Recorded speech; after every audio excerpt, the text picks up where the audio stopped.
Okay, so we covered the firing order of the 4-cylinder, and I pointed out the 6-cylinder. I'm not going to write it down because they're very different. But I will talk about, and I don't know why my ABC, I don't know why my whole timeline thing kind of went off. So I'll just go with C, and we'll talk about radial engines. Radial engines. All right, so radial engines. The number one cylinder is on top. As far as I know, that's all of them. Remaining cylinders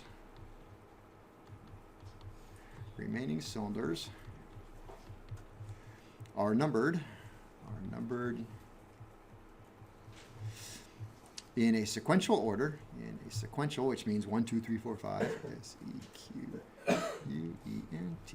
Sequential order in the direction of rotation. In the direction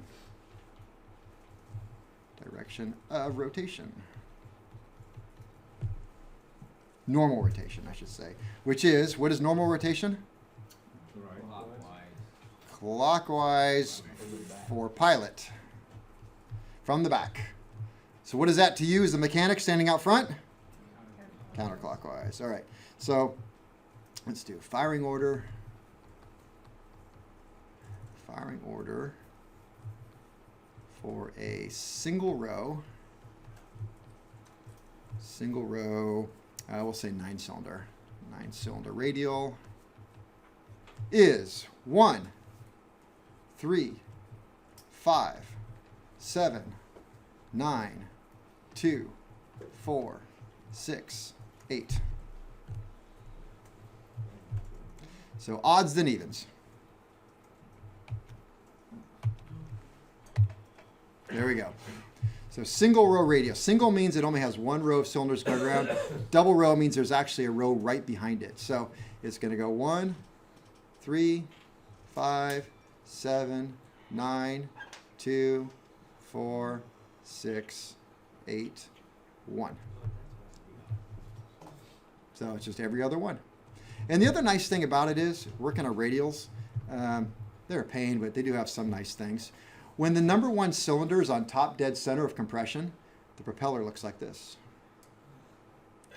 And when the number 3 cylinder is on top dead center of compression, it looks like this. So it follows it. You just point right at it. So when you're doing a compression test, don't do 1, 2, 3, 4, 5. You know, 1, 3, 5, 7, 9, 2, 4, 6, 8. And you'll have to rotate the propeller around twice.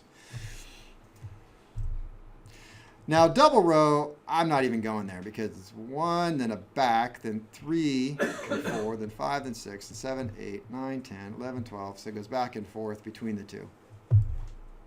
And that gets kind of weird when you look at the numbering of the cylinders because that is 1, I think that's 2, 3, 4, 5, 6, 7, 8, 9. And so when you do which cylinder number it's going to, it gets really confusing. So firing order of 9 cylinder. Let me see, odds than evens.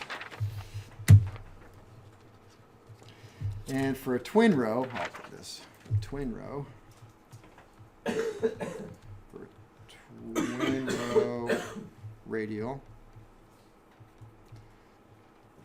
I would never ask you to remember this one. I would ask you to remember the firing order for a radial, single row. There's nothing wrong with that. Let's see, rear row is all odd numbers. And number one is top rear. Front row is even. Front row is even numbers. Number 2 is top front, which is going to be offset a little bit. It fires rear and front, and then it repeats. I do have the order if you want me to write it. 1, 12, I'm not going to do it. 5, 16, 9, 2, 13, 6, 17, 10, 3, 14, 7, 18, 11, 4, 15, 8. Let's just not worry about that. Where can you find that information? Type certificate data sheet. Manual. All right, there we go. Moving on. Okay, we got firing order. Let's talk about... Can you bring it down just a little? Actually, can you bring it a lot? Yeah, hurry up. Super fast. Are there still odd numbers for the a little more twin row? Wow. Yeah. It is on YouTube. You guys don't know about that?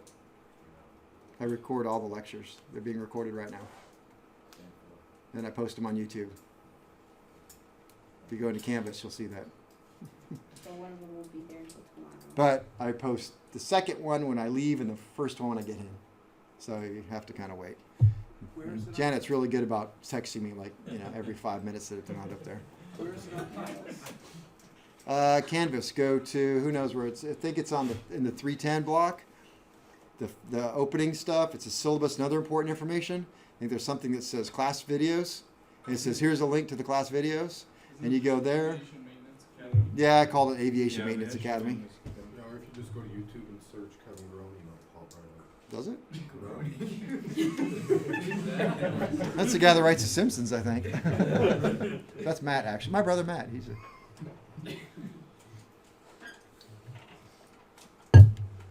all right. Wow. Hey, next thing I'm going to talk about is the theory of, can I move a little bit now? Yeah. Theory of operation of some of the other different engines. 'Cause we talked a lot about the four-stroke, so theory of operation and two-stroke.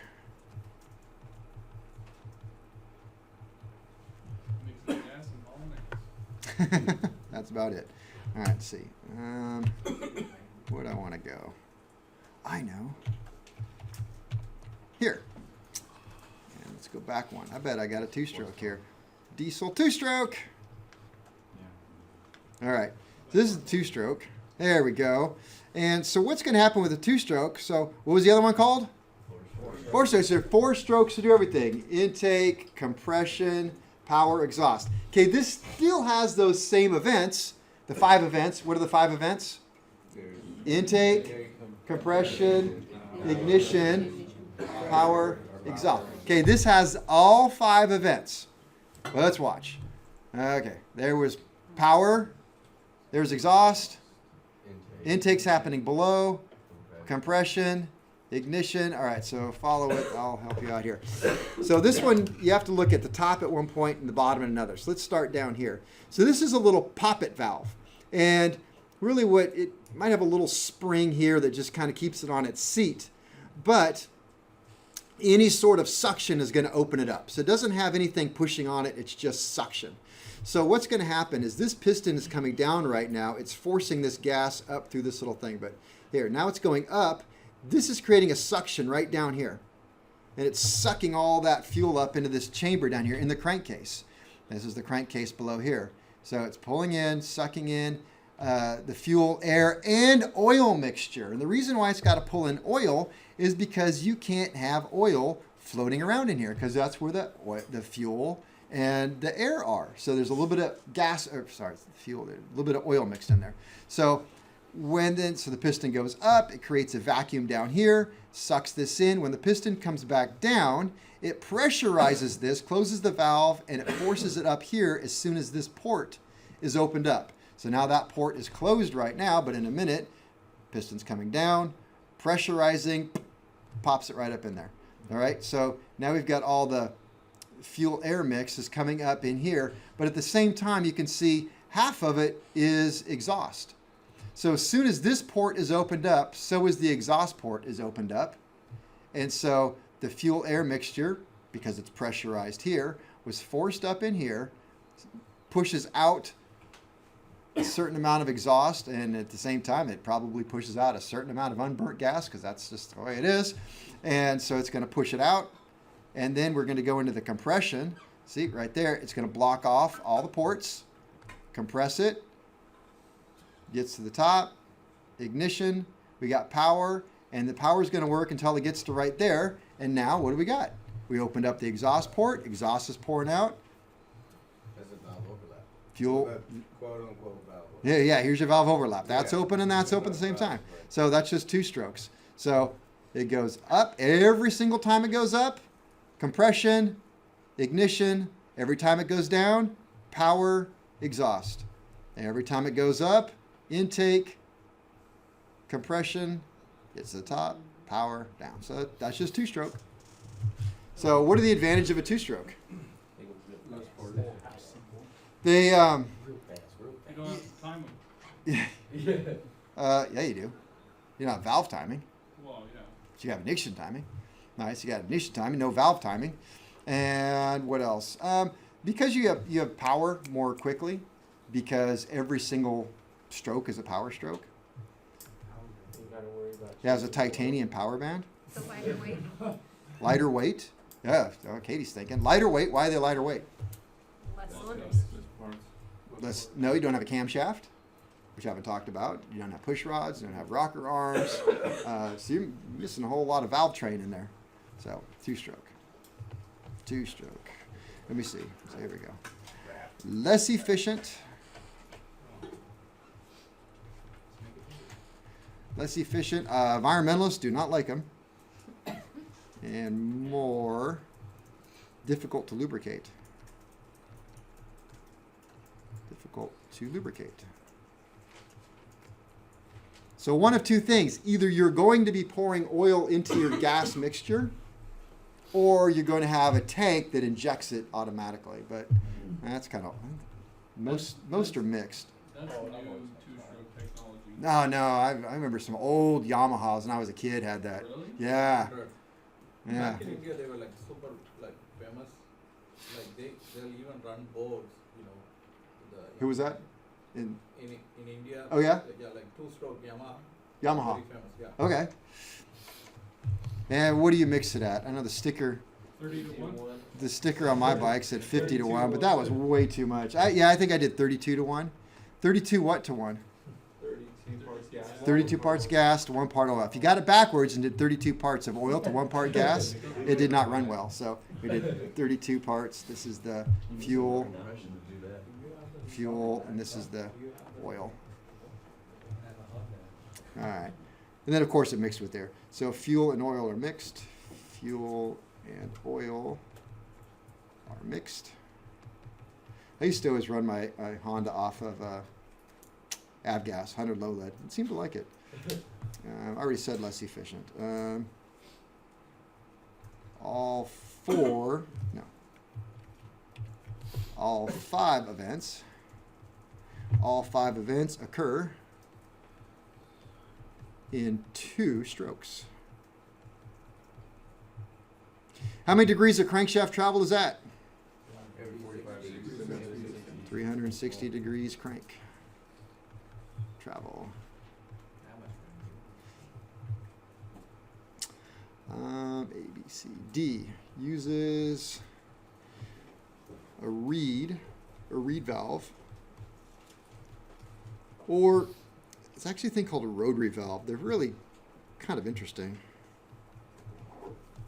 I didn't even know about them until I think I was doing something for this class, and I read about it. It's actually a valve that goes around at a certain rate and it opens up ports, and I thought that was pretty cool.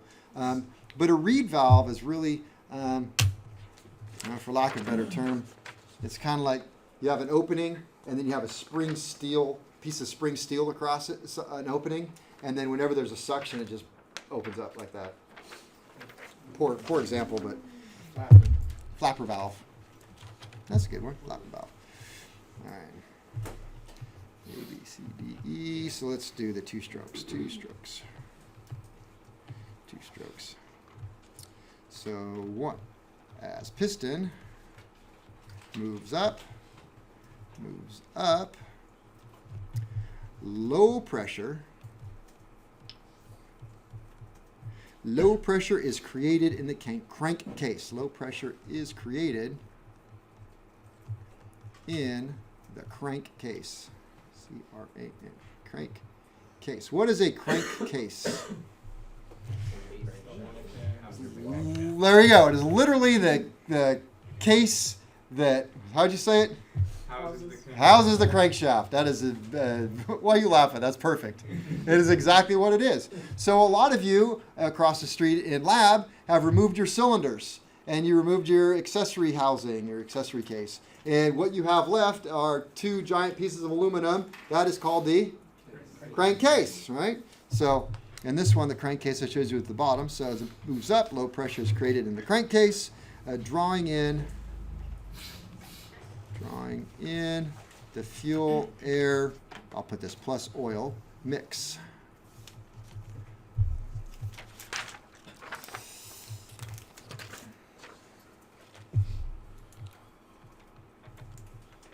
As the piston moves down,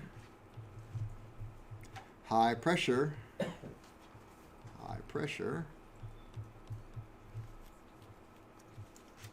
is created in the crankcase. It's created in the crankcase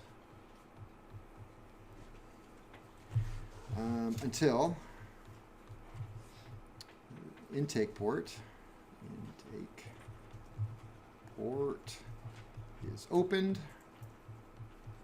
or exposed. I'm going to use exposed because it really isn't open and closed, it's just exposed. Intake port is exposed. Intake forcing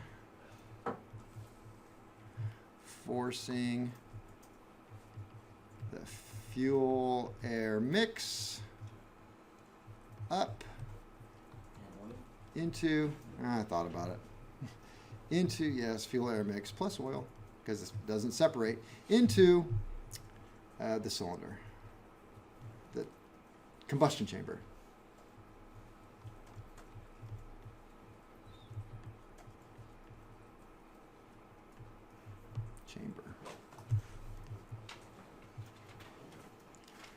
All right, let's see what else can I add here. Just before intake,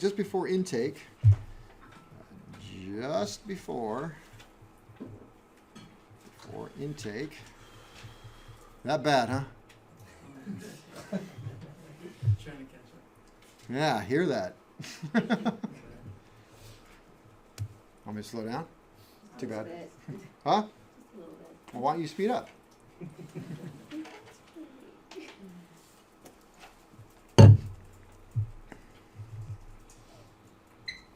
have a question. After FA, is that soil mix? Or Plus oil. Oh, Plus oil. I was gonna say Plus oil. Well, I'll tell you. You can start writing. Just before intake, the exhaust port is open, allowing exhaust gases to escape. And the exhaust gases help draw in the fuel air mixture. Where have we heard that before? a while ago. Yeah, well, back in the four-stroke, same thing. Just before intake, the exhaust port is open. Oops, I gotta go up. No, we see that. Open. Exhaust port is open, allowing the exhaust gases to escape. Or escape. Thank you. So one, escaping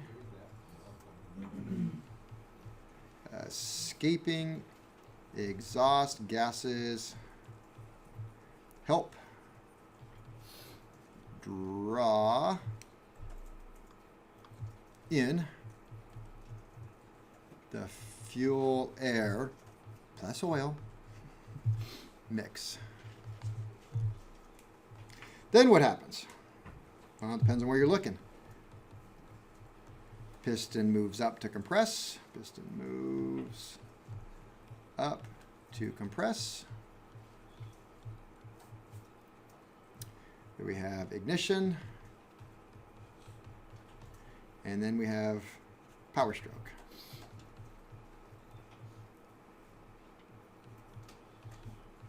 Power stroke down.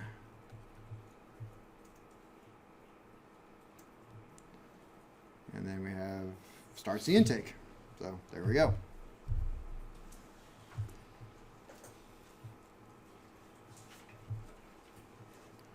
And I'm going to talk about the theory Theory of operation. Rotary cycle.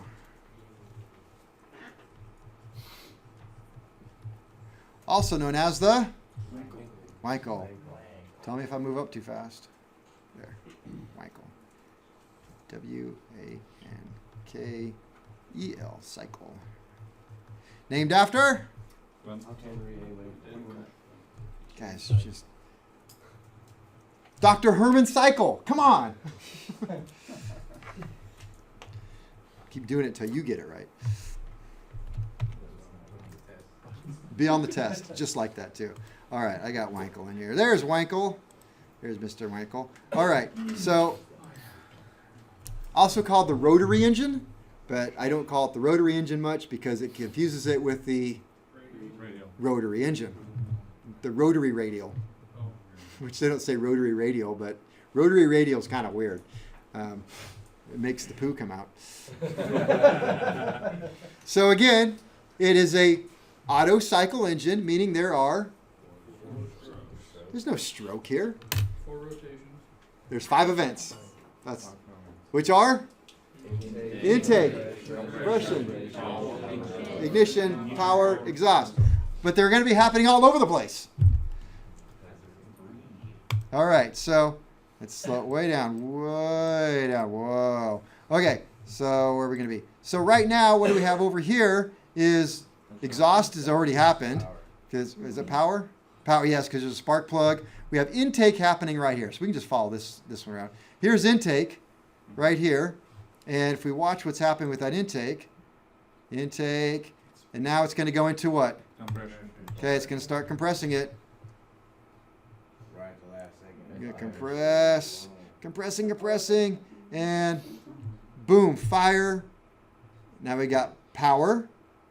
Expend all of its energy, turns into exhaust, pushes out the exhaust. Meanwhile, over here we've got intake happening, over here we've got power happening. Mm-hmm. So we got 3 things kind of happening at once on here. So I guess Except it runs really fast. Kinda like compressed. And my understanding of these is that, number one, they were very, very smooth. Yes. And they would put up to 2 of these little triangle pieces in. But the problem that they had was that you have to seal right here, here, and here, and those seals had problems. And they didn't last a long time. But I bet if they were to make them now with the new modern materials we have, I bet they'd probably last a lot longer. And didn't I hear somewhere that they're starting to revamp this? Yes. Mazda? Nice. Well, here's what this makes sense of. When it comes in, it's got the intake, right? And then it comes Intake. down the bottom. That's I can see at the bottom and where it rounds off. That's Yeah. where it compresses. Yeah. And then as soon as it starts to go into its third cycle of the rotation, then Yep. all that compression opens up expands into a wider area. Well, so does But it's already been- so does a piston. Expands in a wider area because what's happening is all of this right here is pushing this around. Okay. That's why it's moving. I see. Aren't these supposed to like run at pretty high RPMs? I'm not an expert, do they? Yeah. Yeah. What's red line? A buddy of mine, I think his Oh, yeah, red line pretty around fast. 92. Okay, that's pretty fast. 92, 9,200. Yeah. I'll go higher than that. Would you? On what? On rotary? Yeah. Dude, F1 engines rev for 12 grand. Yeah, but what are they? Like just regular V8s with supercharger? Yeah. But those are tiny. Okay. So we got the Wankel. So it is. What kind of cycle would it be? 2 or 4? 4. Okay. So because I just wrote 4. A 4 cycle.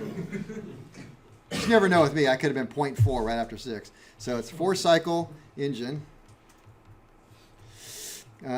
Uses a rotor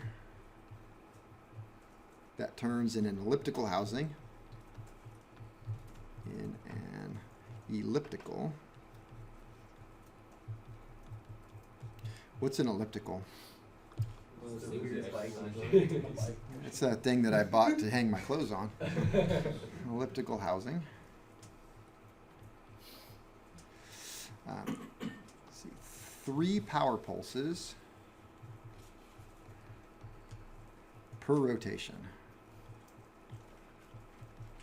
So that's for every 360 degrees, you have 3 power pulses. That's kind of cool. Fewer moving parts.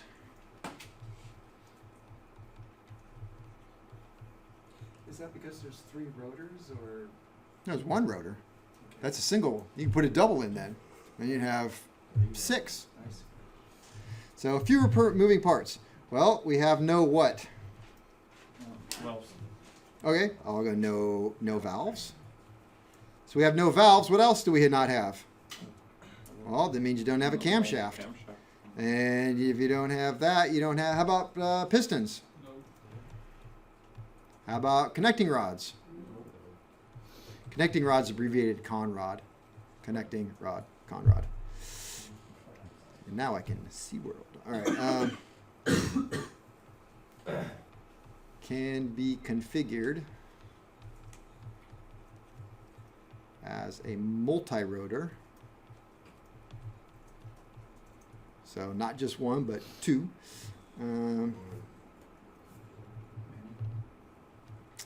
I thought this was just more or less interesting. Uses 2 spark plugs with staggered timing.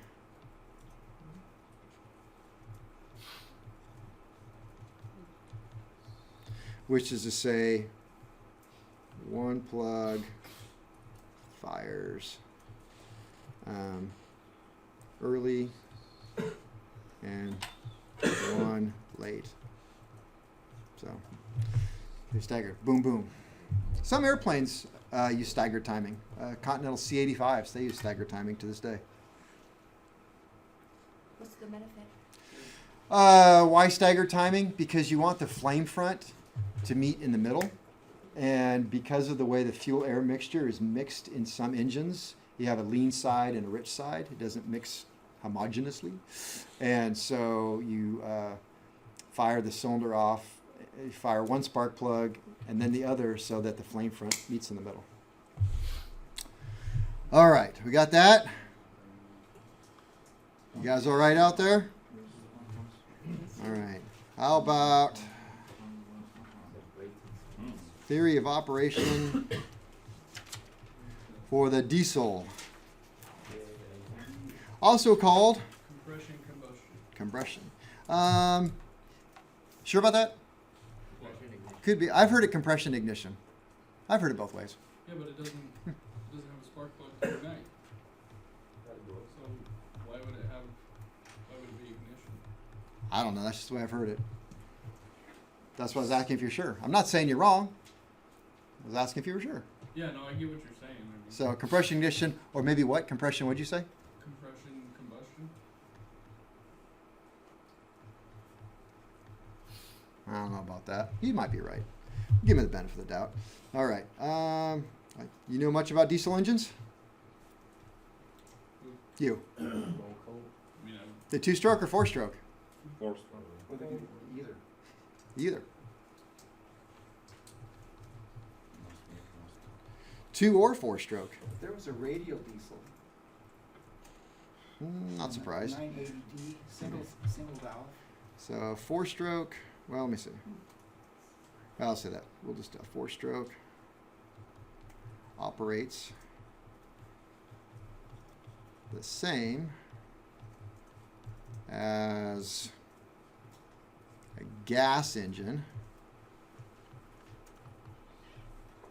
but fuel is injected directly into the cylinder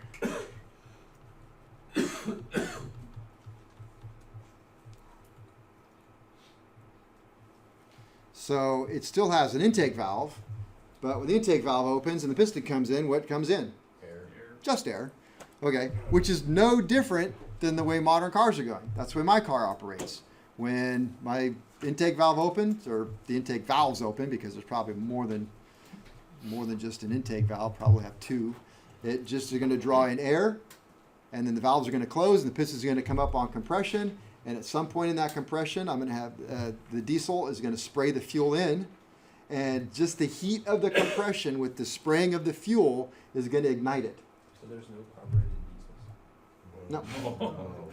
No. No, so the fuel rail pressure, yeah, it's in the thousands, 20-some thousand The- PSI. Yeah, modern ones are 20, 30,000. Yeah, tremendously high pressures. Because you have to atomize the fuel. Well, okay, yes, it's got to go through fine orifices, got to be atomized. It has to be much higher than the compression inside the cylinder, which isn't nearly that high, but it just helps to do all of that work. So let me see. We'll put this diesel. And we don't really call them diesel engines in aviation anymore. I mean, they've started to, but this is just more the common thing. We could call them compression ignition. Now they just call them Jet A. Well, it runs off of Jet A, so what am I trying to think? Jet A. Word escapes me. I've seen guys use kerosene. Same thing. So, let me see, where am I at? Diesel is, I already said that. Diesel injecting the cylinder near top of predator. Yeah, I'll write this since I wrote, oops. We'll just skip what I already wrote. Hot air from compression. Because when you compress air, it gets hot. Ignites the diesel.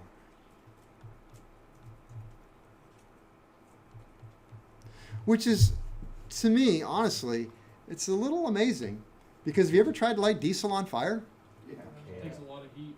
It takes a lot. You have a match and you had to burn it. You just stick it in a bucket of diesel. It'll put it out. You cannot light diesel. Not like that. You need a road flare. I shouldn't be giving you ideas. So no ignition, no spark plug, no ignition. Well, I'll put spark plug. Spark plug is used. But it does use a glow plug for starting. And a glow plug is just, and now I want you to know what a glow plug is because we're going to talk about accidental glow plugs in aviation. But it's just imagine a piece of wire that is inside the cylinder that's glowing red hot. Just a super hot piece of wire in there. That's a glow plug. So, heating element, yep.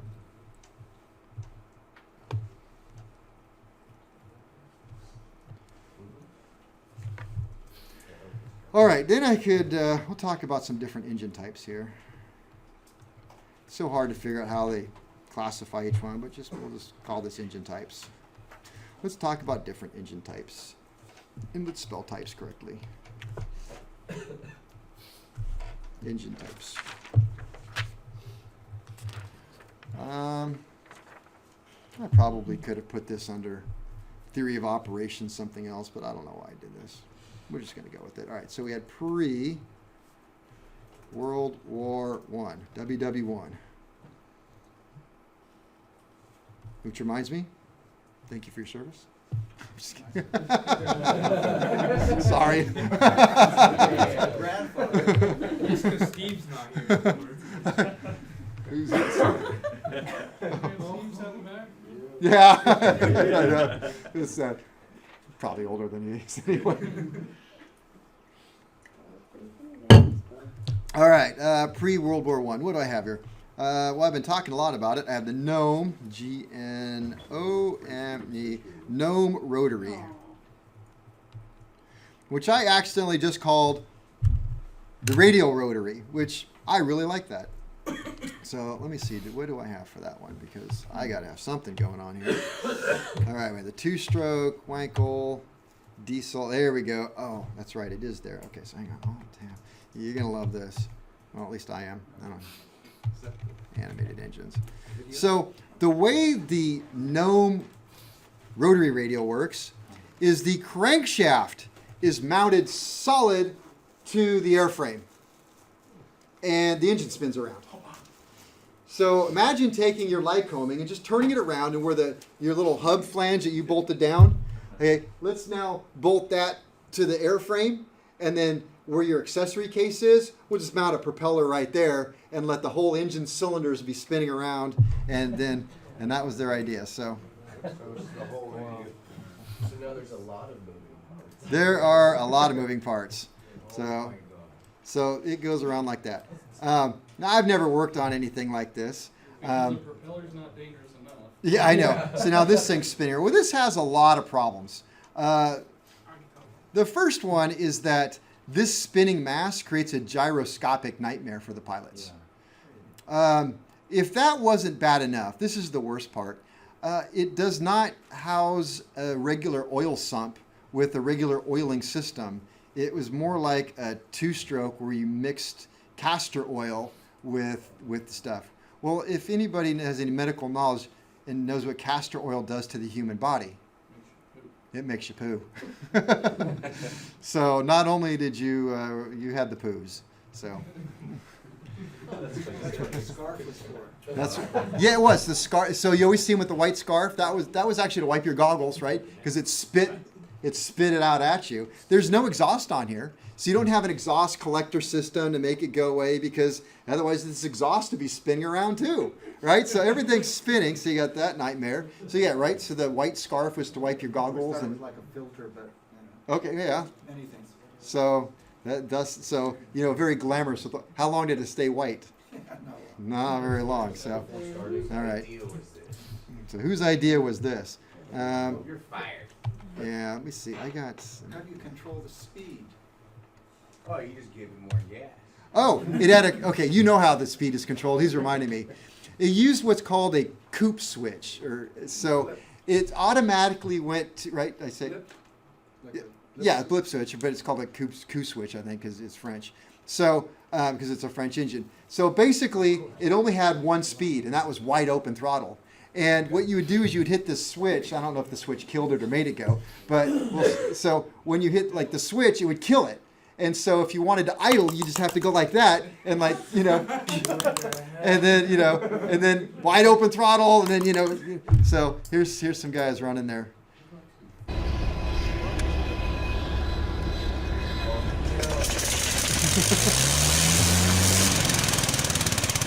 Nah, it's just There's no sound. oops. I noticed that. No, there is sound on there. I don't know why. Well, let me see. Why? Oh, here we go. Let's see. Hopefully it doesn't feed back like crazy. And from current slide, let's see. See if we can do it again. There we go.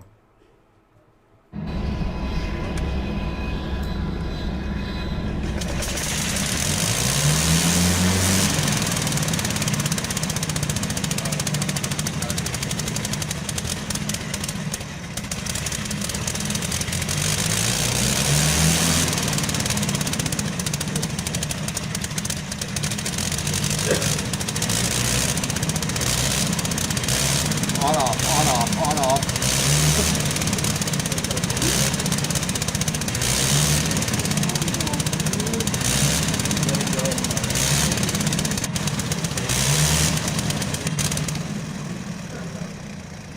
There you are. Okay, but here's one upside is that the cylinders